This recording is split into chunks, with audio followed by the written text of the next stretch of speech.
Hey, good morning. What is happening? It's Bo. It's Hobby Evolution. Didn't get my microphone up. Okay, now we are going. Good morning. It's Wednesday. Happy Hump Day. Couple things to talk about this morning. Want to talk about PWE tracking results. So eBay's standard envelope. We're about 3 weeks in, 4 weeks in. So a little update into that. And I may talk about the glimpse into the hobby future. Went a little early today, live a little early today again.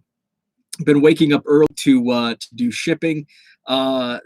Sales on eBay are just insane right now.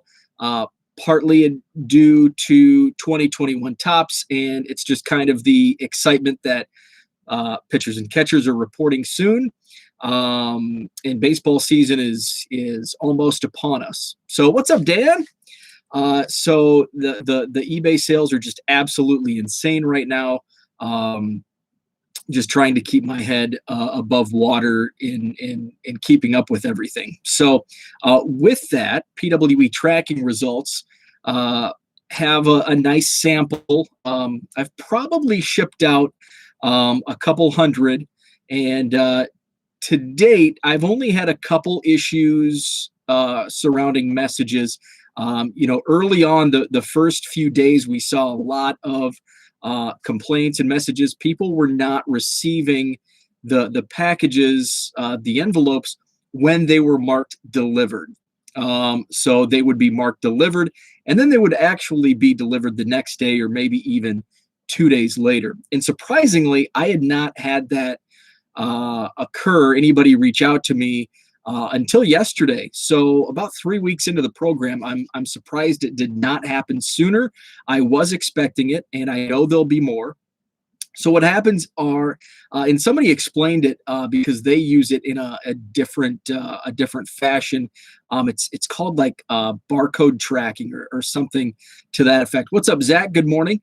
And so it's different. It's not USPS tracking. So a lot of the issues are communication is like the biggest issue that we deal with in any type of sales or in any type of life action. Communication, when there's a breakdown, that's when problems arise. And this starts at the top with eBay rolling out this program. They just kind of threw it out there like, hey, we're going to offer this cheaper shipping option to protect eBay sellers, finally. But that's all the information you get. You're going to have tracking, but we're not going to alert buyers of your potential cards. We're not even going to tell you, the sellers, exactly how this works. So there's like no communication on how exactly this program works. And we learned right off the bat, it's not a USPS program. It's a third-party tracking software that the USPS uses. Now, even retail clerks don't know anything about this service, especially if they're not well-versed on eBay.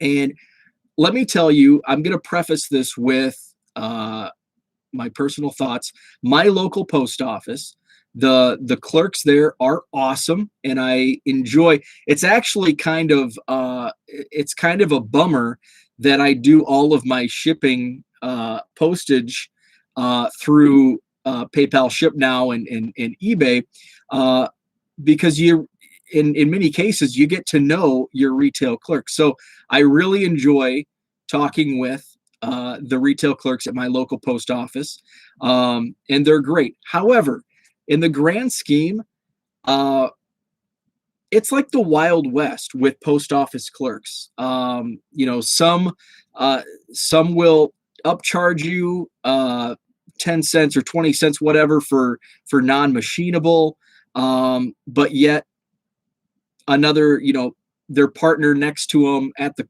counter will not. And it's kind of a Wild West.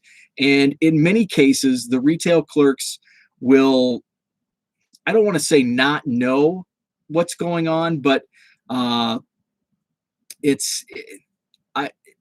always get a second opinion. I'm going to try to put this, always get a second opinion. It's like retail post office clerks are like doctors. Just get a second opinion. So what's happening here in the communication breakdown is the clerks, the retail clerks, most of them don't know about this third-party tracking, eBay standard envelope shipping option. So buyers are receiving a delivered scan, say yesterday. They go check their mailbox and it's not inside. Nothing was delivered. And so they go to the post office or call their local post office. They're like, in the situation yesterday with it happened to me was the post office said that's not a post office tracking number. And so now my buyer is freaked out thinking I gave them a fake tracking number. And I'm trying to pull one over on them for $1.50. So that's where a big communication breakdown is going in these PWE tracking. I really hope things get sorted out. And I told somebody yesterday on Twitter in response to my tweet was that this program is not a program for buyers. Standard envelope is a program for sellers. And I think if you just read how it was introduced and the details on eBay standard envelope, you can really see that this isn't for buyers of PWE to feel safe with their tracking. This is all about sellers. And the main reason was so that sellers could keep top rated status by offering a low cost shipping option with tracking, because that's how the top rated sellers are rated, is based on their uploaded tracking within, a day, a 1 day period. So this is all about protecting sellers, their top rated status, and showing if there's a dispute. If I send one out, it's marked delivered. If it says shipped and marked delivered, I'm protected by eBay. It sounds like from what other people have gone through in working this out is that it's like an insurance claim. So this is actually insured, must be by the third party company that USPS is working through, and it's insured up to $20, which is why there's a $20 cap on the standard envelope program. So hopefully in these cases where it's marked delivered and it's not delivered until the next day, people are patient, wait until the next day, and it gets delivered. Hopefully we don't see it's just lost from delivered scan to final destination delivery mailbox. So yes, there are issues. It's not perfect, but it's way better than the alternative, which is sending PWE without tracking, which I still do. And I'll get to that in just a moment. What's up, Ken? Good morning. Just check out the chat. Pitchers and catchers report Burley and AJ Day. So that would be, I don't know, is that this? I don't know AJ's number. What's up? George is with us. Good morning. Didn't get your notification today. Yeah, so what I started doing, George, was I started tweeting. So I'll share the direct link to my stream once I go live. And I've been going live a little early this week just to catch up on shipping. So I get down here a little early, do some packages, and I've been going live at about 7:05. What's up, Mark Hoyle with us? Good morning. So I know that just in my experience trying to catch live streams, it's it seems delayed. So what I do is I'll just tweet the link out right before I go live. Let's see. Okay. People ain't patient. I know. So the PWE tracking with standard envelope, and I still use, and I talked about this last week, Carl, my stamp guy, using the old stamps. I still use these. And so I've basically, and this is kind of a gray area on my own personal specifications on when I ship using my discounted postage or the standard envelope option through eBay, which is great because 1 ounce is 51 cents. It's still cheaper than a 55-cent stamp. So basically, my cap has been somewhere around $7.50 in under or under seven. If it's $7.50, I'll ship it standard envelope with tracking. If it's under $7.50, I'll ship it in the postage. Now, if I sense, if I get a vibe, whether somebody reaches out and asks when I'm shipping, or asks, some of those red flag questions, then I'll definitely ship PWE tracking. There's been a couple cases where I've shipped a 99-cent card with tracking, because of those cases. There was one, and I talked about it, a couple weeks ago. They left me a negative because they claimed they never received it, and that I just gave them a refund without telling them or communicating with them when they actually opened a case and wrote a note. And then when I responded, "Did you write this note?" they just went radio silent. They had actually ordered 1 or 2 cards after that debacle and before I blocked them. So in that instance, after that whole conversation, I had like a card. I think I had already shipped the one card, and then the second card they bought, I had yet to ship. So I shipped with tracking 99-cent card, but I just want to protect myself. And then I blocked. So in those instances, no matter the price, if I get the weird vibe, the bad vibe, the red flag, then I'll ship it with tracking. Otherwise, my dollar point is $7.50 or under. Sometimes if it's a $5 or $6 card, I'll throw that tracking on. It's just kind of on a whim, but typically under $7.50 has been my kind of dollar. And anything over, even though eBay's program goes up to $20, basically 15 is my max that I'll ship in PWE. If it's under $15, even if it's 13 or 14, I'll probably ship bubble mailer, but definitely nothing at that $15 to $20 mark. That's going bubble mailer no matter what. Bo has classified me a 1978 stamp. No worries about a claim. No AJ Burley card. So what's up, Herman? Good morning. So that's kind of how I've been dealing with the PWE with tracking. It's going to be a process. And basically right now, any messages and I actually should draft, and I think I even watched the breaks, drafted a note that he just copies and pastes on these instances. And I think I'm going to do the same. I've already had to do it. People, impatience grows.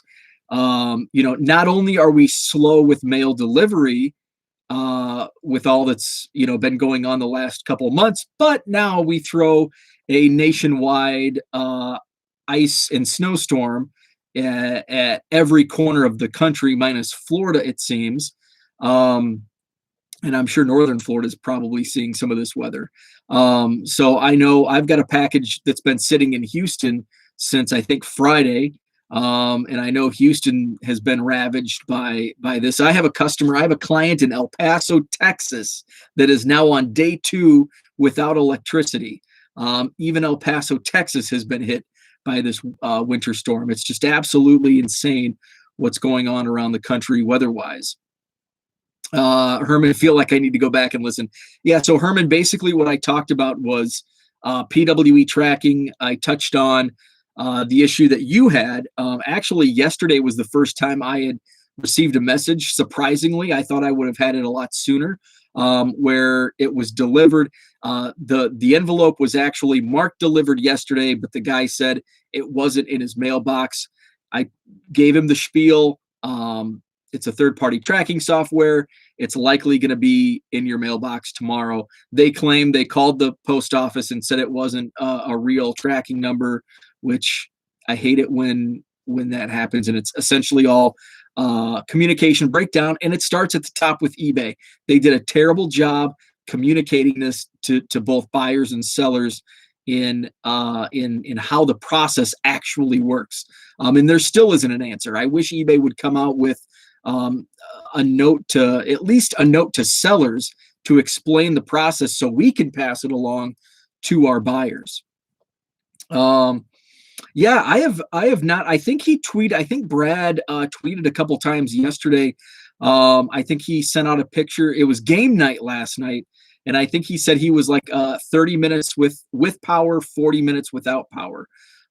So he was doing some game nighting last night. So that was the main topic I wanted to touch on was PWE tracking.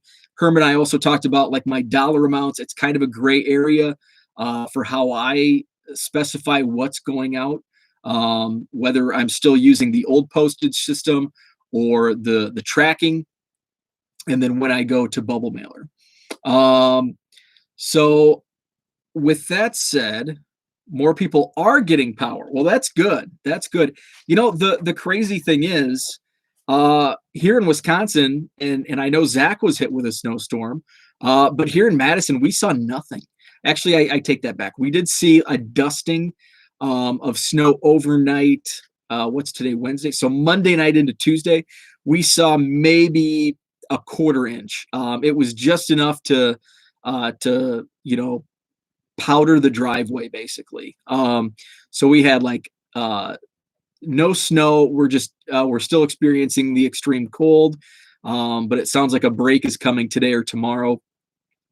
So we were fortunate, all this weekend. I work in transportation, so my day job has been a nightmare. My client in El Paso, trying to work getting some shipments out. They don't have electricity at their facility, so they're a mess. We've got a lot of trucks that drive through Texas.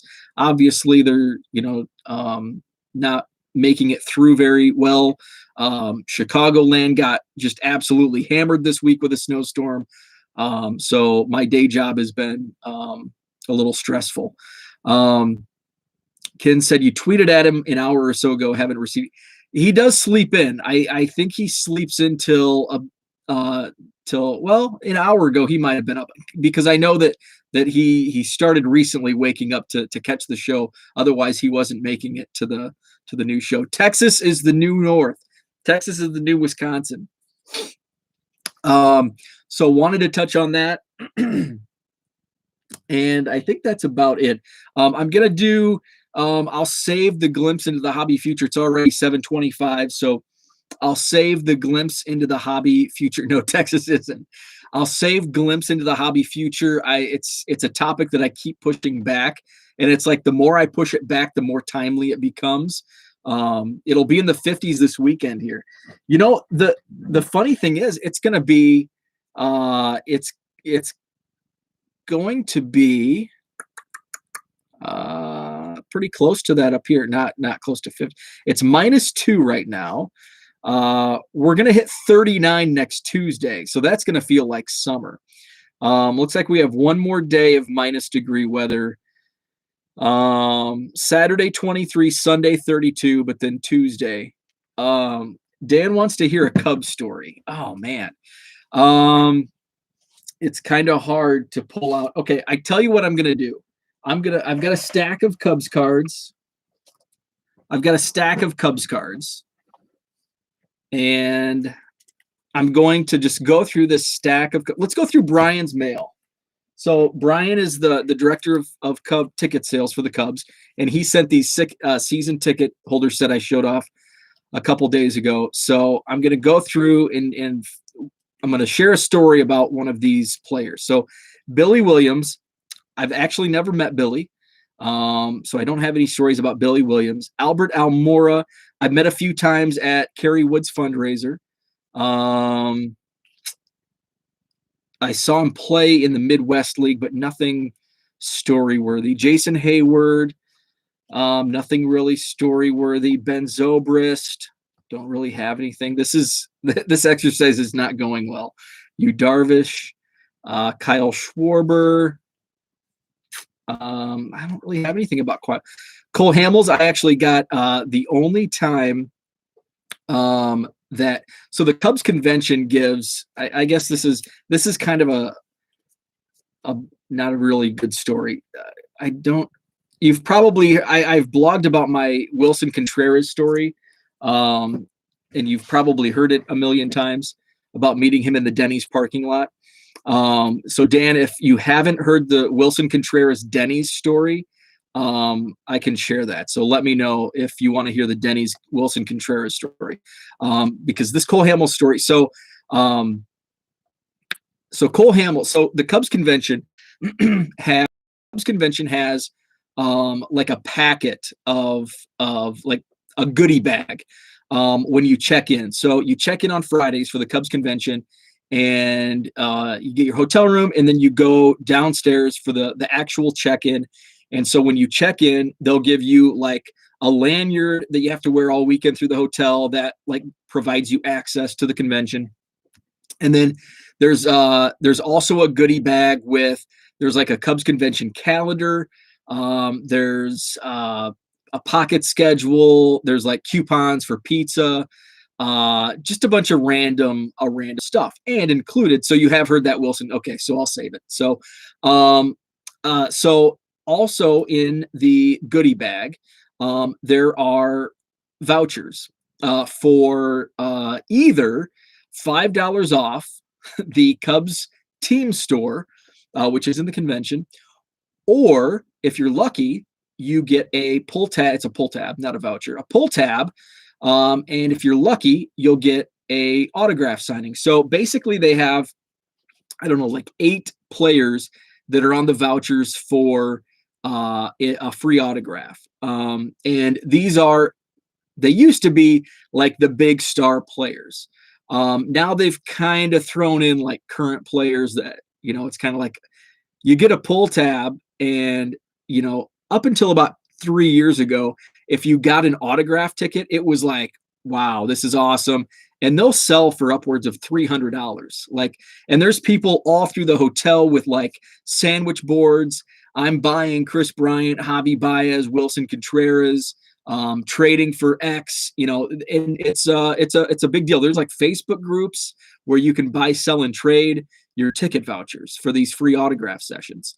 And most of these guys, the only way you can get their autograph is either getting the pull tab for that specific time for their autograph, or wait in line for a meet and greet, which people start waiting in line the day before the convention opens. On Thursday, they'll sleep in the hallway in line for a $300 meet and greet. So ticket vouchers are very popular with the pull tabs. So usually, like, the reason they're so popular is because it's just like with anything, supply and demand.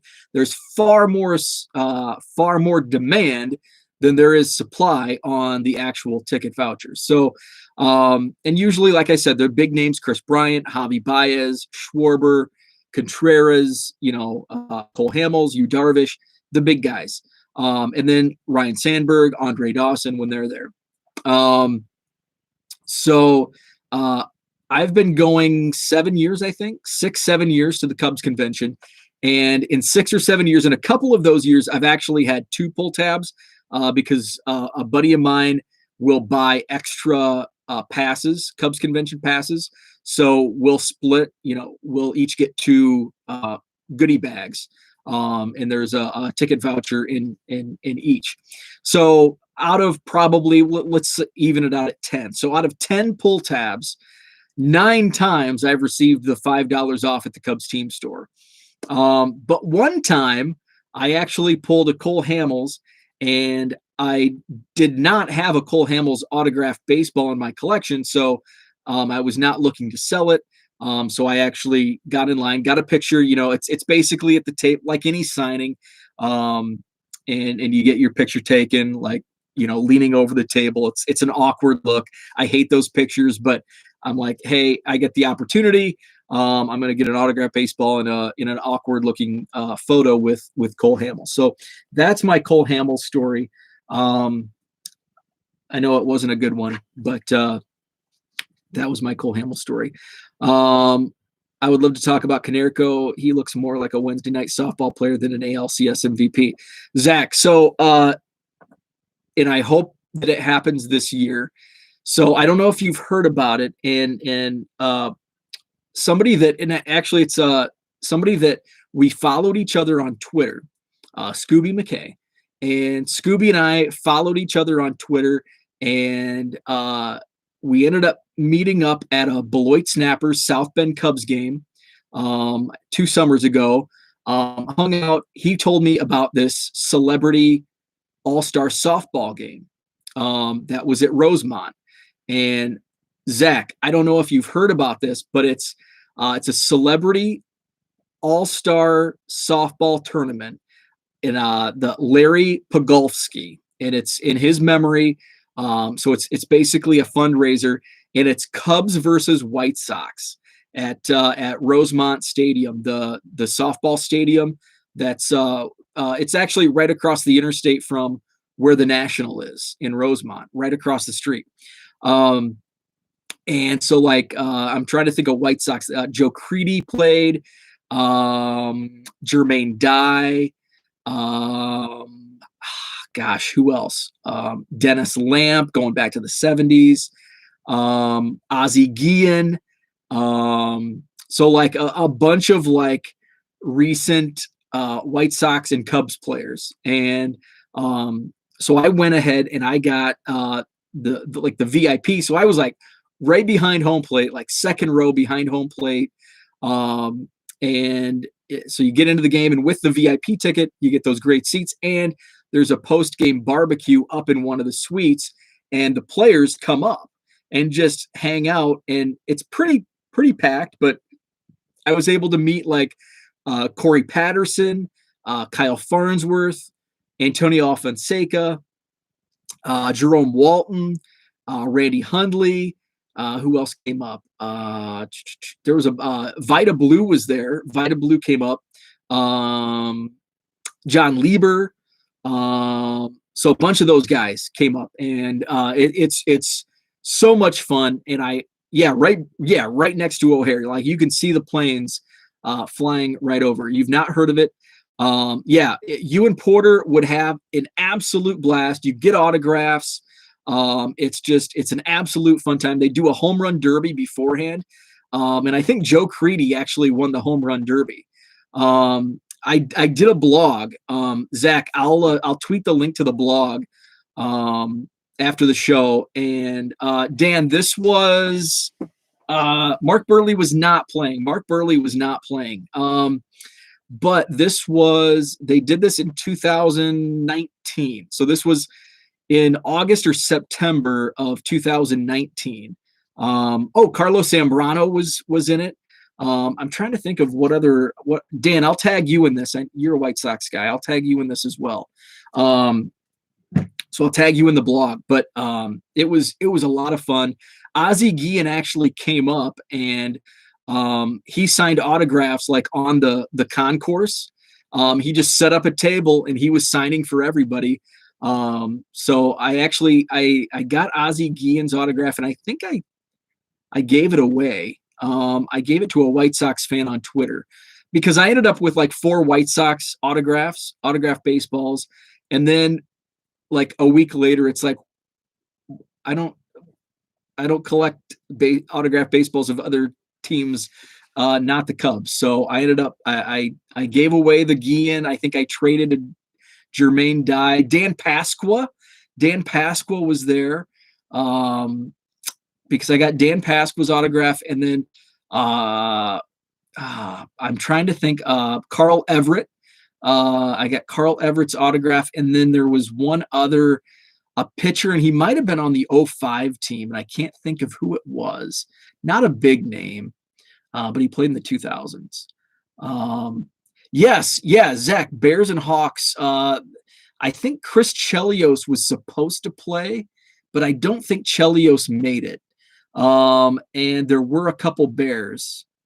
Fergie Jenkins was there. I can't remember who the Bears were that were in it.